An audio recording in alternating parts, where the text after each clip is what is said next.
Donc, j'allais parler au nom de Laurent et donc de moi-même. Laurent intervient devant les informaticiens en général et en anglais, et là, devant des linguistes en français, c'est Paul. Donc, c'est que l'on a pu faire pour le français moderne. Et je remercie Véronique pour cet exercice un peu particulier et très intéressant, qui consiste donc à réaliser au fond un travail un peu de fond et en 40 000 signes, je crois. Donc, je m'excuse par avance si les références, par exemple, ne sont pas très marquées. Je ferai allusion beaucoup aux travaux de Jean-Michel Adam, mais sans citer précisément ses ouvrages, et dûment indiqués dans le texte. Alors, le postulat en fait de ce travail, oui, je me marquais aussi qu'au-delà de l'article en question, c'est aussi un condensé d'un ouvrage collectif dirigé avec Laurent sur l'intelligence artificielle des textes, qui est paru ce printemps, vu la signature de grands auteurs comme Étienne Brunet ou Clebar, Rastier et quelques autres. Alors, le postulat est au fond assez simple. C'est le texte est un artefact et l'intelligence factuelle pourrait être indiquée pour en témoigner. Ça n'a pas de soi comme postulat, évidemment, parce que c'est automatique. On peut imaginer, si le texte était un objet naturel, l'intelligence artificielle pourrait aussi en témoigner, ou inversement, que le texte pourrait être artificiel et qu'une intelligence naturelle pourrait en témoigner. Mais c'est le parti pris, et donc le parti pris repose sur, je crois, des choses qui font consensus entre nous. Le texte n'est pas un objet naturel, voire toute la littérature de Jean-Michel ou de Rastier.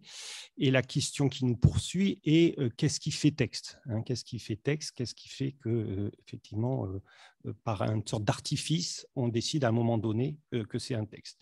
J'ai pensé à cette phrase un peu rigolote. On n'est pas texte, on le devient par un processus.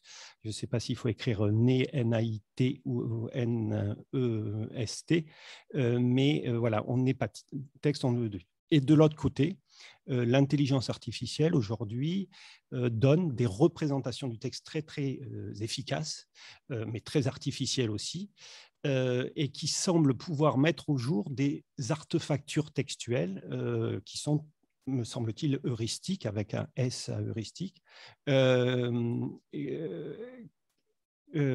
qui nous permettent de mieux comprendre ce qu'est un texte. Alors, l'enjeu derrière tout ça, il est assez aussi simple que la linguistique textuelle, c'est au fond définir, interroger, découvrir les unités, les fameuses unités entre guillemets, constituantes ou constitutives du texte, énigme insoluble selon le Gallois dans Langage 2006, quelles sont les unités élémentaires du texte? Et cette question, donc, vous l'avez compris, concrètement pour nous, c'est sur quoi l'intelligence artificielle s'appuie pour traiter un texte. Et je répète, les performances de l'intelligence artificielle, sur certains domaines en tout cas, sont suffisamment convaincantes pour que l'on se pose cette question. Dans quel domaine? Ben, par exemple, dans l'attribution d'auteur. Hein.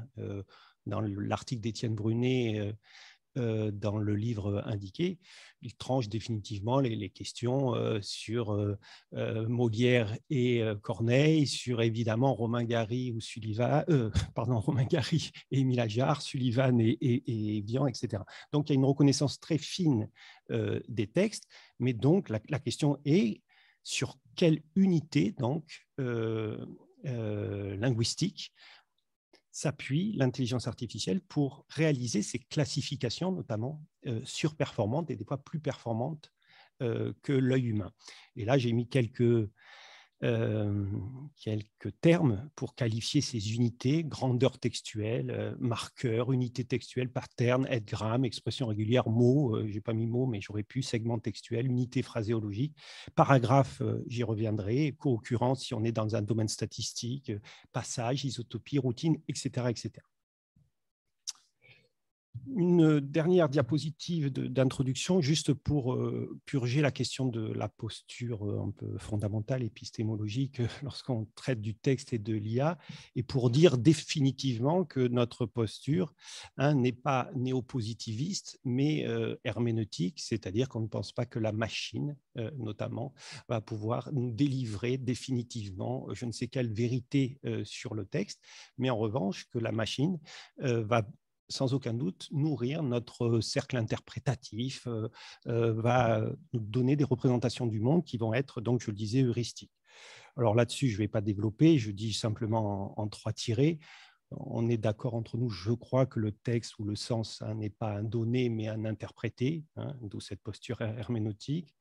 On est d'accord, je crois, avec toutes les humanités numériques pour dire que le numérique est lui-même une représentation, une interprétation du monde et des données, et non un révélateur de je ne sais quelle vérité. Et puis, beaucoup plus concrètement, au quotidien dans notre recherche, et je le dis peut-être pour les étudiants de master qui sont au fond de la salle, très clairement, une sortie machine n'est pas une preuve, mais un interprétable. Il faut prendre ces sorties machines, non pas comme des preuves ou des objets, mais comme des interprétables. Une sortie machine n'est que le début de l'analyse et pas sa fin en elle-même. Alors, voici pour l'introduction.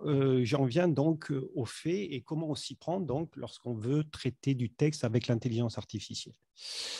Donc, je vais être obligé de dire des principes très généraux et je renvoie à l'article et puis surtout à l'ouvrage et à la thèse de Laurent, puisqu'il écrit un chapitre dans l'ouvrage qui représente une partie de sa thèse pour plus de détails. Et puis, on pourra peut-être faire une démonstration à la fin de cette intervention si on a le temps.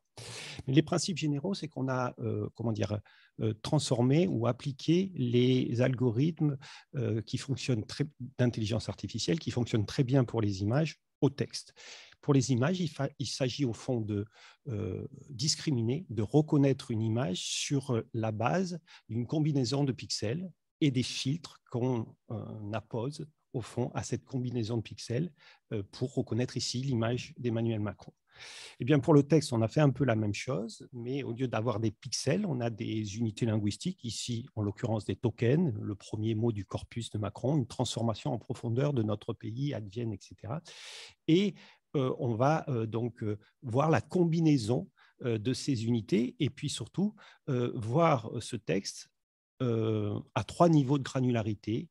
La forme graphique, une transformation en profondeur de notre pays advienne, en lématisé, à ce moment-là, par exemple, le verbe advienne ou la forme, la flexion advienne devient le verbe advenir, et puis étiqueté morphosyntaxiquement, puisqu'on va regarder à ce moment-là les grandes parties du discours, par exemple, les temps verbaux, le féminin, le masculin, le pluriel et le singulier, etc. Alors, je ne peux guère aller plus loin, mais néanmoins, je vais vous parler très rapidement du modèle que l'on utilise. Il y a plusieurs modèles concurrents en intelligence artificielle, mais celui qui nous a semblé le mieux indiqué pour le texte, c'était le modèle convolutionnel, dit convolutionnel, CNN, si vous le voyez en anglais et en abréviation. Pourquoi? Parce que la convolution, au fond, est une sorte d'implémentation de notre exigence première en linguistique textuelle, qui est la contextualisation. L'idée de convolution, c'est précisément faire glisser une fenêtre de convolution de plusieurs mots, par exemple, sur un texte pour saisir le texte ou le mot, pardon, dans son contexte d'utilisation. Alors, ça va même au-delà, et selon le titre, ce phénomène de convolution permet une contextualisation à un niveau donc micro, méso, macro. Donc, je développe avant tout le niveau micro, c'est-à-dire au fond de l'environnement syntagmatique immédiat, mais je pourrais aussi en dire quelques mots sur le niveau méso et macro. Alors, au niveau micro, il s'agit donc de faire glisser une fenêtre à l'ordre de 3, de 6, de 9 mots, par exemple, pour donner une représentation unique à chaque occurrence, non pas dans l'absolu, on va dire, mais dans son contexte d'utilisation. Et ici, notre savoir-faire à Nice en logométrie, textométrie, lexicométrie nous a servi à mesurer la plus-value que représentait cette contextualisation. et cette convolution, pardon, puisque l'ADT, l'analyse de données textuelles, la logométrie, la lexicométrie, procédait avant tout par tokenisation. Vous voyez dans le côté gauche que la phrase « je pense donc je suis » est tokenisée, et du coup les deux « je » ont la même représentation numérique, comme s'ils étaient identiques, à l'inverse de tout ce que l'on sait en matière de contextualisation, là où la convolution permet de voir que le deuxième jeu, par exemple, n'a pas la même représentation parce que les mots qui précèdent et les mots qui succèdent ne sont pas les mêmes que dans le cas du premier jeu. Donc, c'est évidemment très intéressant pour nous et de façon un peu plus générale, ça nous a permis de comprendre qu'avec l'intelligence artificielle, on complétait au fond l'aspect très fréquentiel de la logométrie, où on comptait tous les jeux. En l'occurrence, là, il y avait 2 jeux dans le premier cas identiques, mais en tout cas, l'aspect fréquentiel, l'aspect quantitatif, l'aspect séquentiel. Et si on allie le fréquentiel, il me semble que ça commence à devenir intéressant.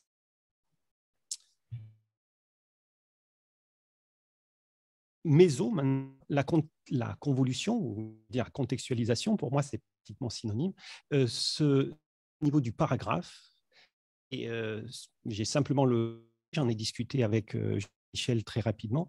Donc, le regret technique de dire qu'ici, le paragraphe, ce n'est pas celui de Achard, c'est-à-dire une unité à proprement parler sémantique ou textuelle, mais c'est simplement une fenêtre délimitée de 50 mots, 60 mots, 70 mots. Donc, une contextualisation certes méso, mais de taille fixe, hein, qui contredit évidemment la finesse d'un paragraphe éditorial, d'un paragraphe d'auteur.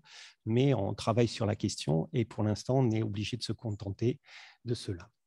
Enfin, il y a une contextualisation macro, cette fois-ci, et ici, c'est le corpus, hein, puisque tout apprentissage se fait sur la base d'un corpus, du corpus global, du corpus entier. En l'occurrence, j'ai mis 1000 discours présidentiels de Gaulle à Macron pour apprendre à parler le Macron, le Sarkozy, le Hollande, etc. Le contexte ou le corpus étant défini comme la forme maximale du contexte, comme j'ai essayé de le dire ici ou là. Alors, résultat, évidemment, puisque c'est ça qui vous intéresse, et j'ai donc repris quelques exemples de l'article. Peut-être qu'en direct, on pourra montrer comment le logiciel fonctionne. Mais le texte macronien, donc, ou le repérage de motifs. Pour l'instant, j'ai tranché sur ce mot-là pour qualifier ces unités textuelles qui font sens ou qui font texte, hein, pour reprendre l'expression de Jean-Michel Adam.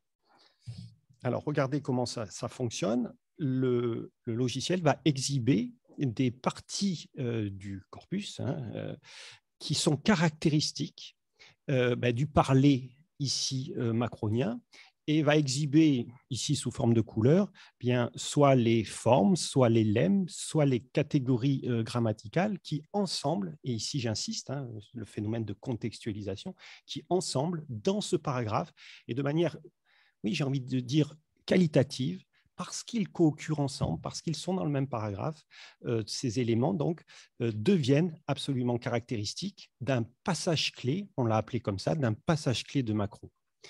Et regardez évidemment comment ça fonctionne bien. Je n'ai pas le temps de faire un retour statistique, notamment comme vérification sur l'ensemble de ces éléments. Mais vous avez par exemple acteur européen, le LEM, hein, c'est pour ça qu'il n'y a pas de S à acteur et à européen, c'est bien le LEM, les LEM ici qui sont vraiment classiques, hein, du parler macronien, qui d'une part va être plus dans un cadre européen que dans un cadre national, et qui d'autre part va parler plus volontiers d'acteurs que de prolétaires ou de citoyens, dans une prose un peu dépolitisée. Le verbe permettre, qui est classique là aussi de la prose macronienne, dans ce côté permissif, ou en tout cas actif, on va dire. Mais ça ne suffirait pas et ça ne serait pas assez joli pour nous. C'est que acteur européen, pour reprendre cet exemple-là, ou permettre, on le comprend, va être un peu factorisé par le fait que la phrase va être au futur, un verbe au futur qui vient conjuguer ce mouvement vers un avenir européen, on va dire, est nécessaire. Idem pour évidemment pour l'adjectif profond, ici plutôt au pluriel et au féminin. Profonde désorganisation, comme il y aurait profonde transformation. Les mots transformation, désorganisation, vous savez, son amour pour les suffixes anciens, les données et notre souveraineté. Bref, il y a un concentré ici, ou plus précisément, il y a une combinaison, parce que ce n'est pas un concentré quantitatif d'éléments très macroniens qui, je le répète, ensemble, nous permettent d'ériger ce passage en ce qu'on a appelé un passage clé, sur lesquels on va pouvoir construire de l'interprétation. Je reprends ce terme de passage parce que je parlais de motif tout à l'heure qui, d'un point de vue linguistique, définit bien ce que l'on pense avoir repéré, c'est-à-dire des motifs lexico-syntaxiques ou lexicogrammaticaux à la Sylvie Mélé, Dominique Longré ou le Gallois. Mais d'un point de vue, on va dire, herméneutique, la notion de passage que développe Rastier est très pertinente puisque, au fond, elle reprend, ou nous reprenons cette idée-là, puisque techniquement, ces mots qui sont activés ici en rouge, en vert ou en bleu sont des zones d'activation du réseau de neurones qui s'est activé à ces endroits-là pour bien reconnaître que ce passage est du Macron ou que c'est bien du Macron. Et ça reprend un peu cette idée de passage chez Rastier où ce sont des zones de localité, c'est comme ça qu'il les appelle, sur lesquelles on va nouer, on va cheviller l'interprétation et ici donc la reconnaissance. Bref, c'est une notion, je pense, à travailler. Résultat maintenant, non pas sur le texte, mais sur l'intertexte. Et ici, l'intertexte donc macronien est toujours pareil, en repérant des motifs qui sont donc empruntés ou qui sont des formes d'empreinte dans le texte d'Emmanuel Macron. Et ici, ça renvoie tout simplement au titre même de la contribution. Lorsque je parlais de texte profond, au fond, le texte profond, pour moi, c'est l'intertexte. Et je renvoie évidemment à toute la littérature de Kristeva, Barthes, etc. Et l'IA peut être sans doute le révélateur, au sens chimique ou du terme, de ce texte palimpseste, l'idée que l'IA va peut-être retrouver dans la profondeur du texte, par son système précisément de représentation des choses, oui, les empreintes plus ou moins cachées. Alors, l'exemple que je peux vous montrer, c'est, je me suis amusé à chiffrer les empreintes plutôt, je préfère le mot empreinte qu'emprunt, parce qu'emprunt, on pourrait penser une forme de plagiat. Mais donc, les empreintes de tous les prédécesseurs de Macron au texte de Macron, et on sait qu'il emprunte particulièrement à Sarkozy, un peu aussi à Chirac, un peu à Hollande, et puis aussi ici, vous voyez, une sorte d'empreinte pompidolienne dans la prose macronienne. Et évidemment, l'intelligence artificielle nous dit en quoi ce texte-là est en partie, ou ce paragraphe-là, ce passage-là, est emprunté de pompidolisme. Avant tout, c'est une phraséologie nominale. Et Pompidou avait une phraséologie très marquée par le nom, donc nom, et puis virgule adjectif, et puis tous les noms que vous pouvez voir apparaître. C'est une prose, vous voyez, qui fait référence à la culture, au progrès, à l'avenir, très teintée du Pompidou des années 1970 dans une France industrielle triomphante. Et puis, c'est aussi une phrase avec une richesse lexicale qui est aussi très caractéristique. Bref, je ne vais pas développer, ça se trouve dans mon ouvrage sur Macron, mais c'est assez, oui, heuristique de voir comment, dans un corpus de 1000 discours, et dans ici un texte Macron, l'intelligence artificielle va retrouver ici un passage clé qui peut être, oui, emprunté à un prédécesseur, et donc il peut être une sorte une manière d'exhiber l'intertexte macronien. Perspective sous forme un peu humoristique, puisqu'il ne s'agit pas non plus de s'aveugler sur les performances de la machine, mais peut-être un peu par analogie ou métaphore.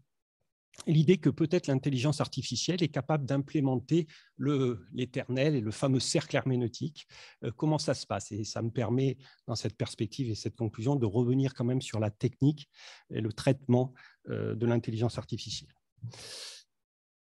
Dans un premier temps, c'est assez coupable d'un point de vue herméneutique. On part du local et on va vers le global. On part des mots, des tokens, du texte, et puis on arrive à sa classification. Donc, on a les mots qui sont mis sous forme de lignes.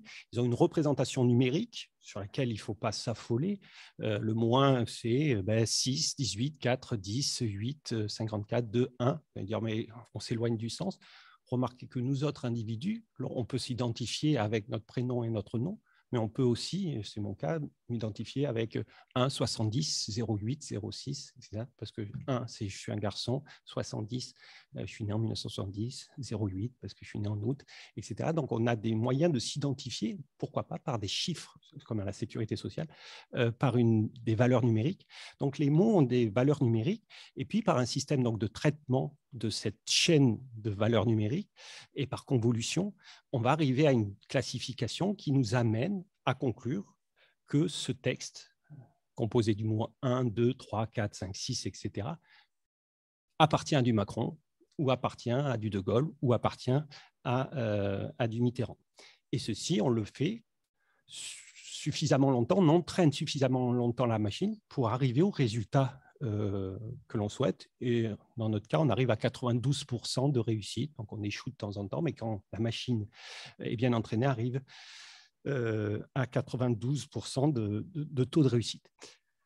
Sauf que cette procédure, je disais, est très analytique et très du local vers le global. Or, l'herméneutique pose que c'est le global qui détermine le local. Eh bien, il se trouve que l'intelligence artificielle implémente ce retour du global vers le local parce que l'on appelle, vous voyez ici la propagation, mais par ce qu'on appelle donc la backpropagation. C'est-à-dire que, sachant le texte 2 maintenant, sachant Macron en général, ayant considéré l'ensemble du corpus, la globalité du corpus et la globalité de Macron, eh bien, la machine s'autorise à retourner vers la représentation numérique des noms, des mots, pour les modifier à son bon gré, en quelque sorte, pour que ces mots-là correspondent mieux au locuteur que l'on connaissait au départ, à savoir Emmanuel Macron. Donc, il y a une sorte de retour maintenant du global, on sait que c'est Macron, et bien la représentation du mot, on s'en trouve modifié. Rien d'étonnant à cela, évidemment, puisqu'on peut très bien imaginer qu'un mot n'a pas une représentation unique, c'est-à-dire un sens unique chez tous les locuteurs, mais que, sachant que c'est dans la bouche de Macron, alors le mot liberté n'a pas tout à fait la même signification que si c'était dans la bouche de Mélenchon ou de Le Pen ou d'un autre. Donc il y a cet aller-retour, et donc c'est pour ça que par clin d'œil, une fois que la backpropagation est faite, alors on repart dans l'autre sens et on nourrit le cercle et on améliore le système pour une meilleure caractérisation des mots d'un côté et des textes de l'autre. Voilà ce que je pouvais dire donc en quelques minutes, avec, si on a le temps après la discussion, de vous montrer très concrètement comment le logiciel fonctionne, c'est-à-dire cette façon de sélectionner et d'exhiber les unités linguistiques qui ont participé à la classification des textes. Merci.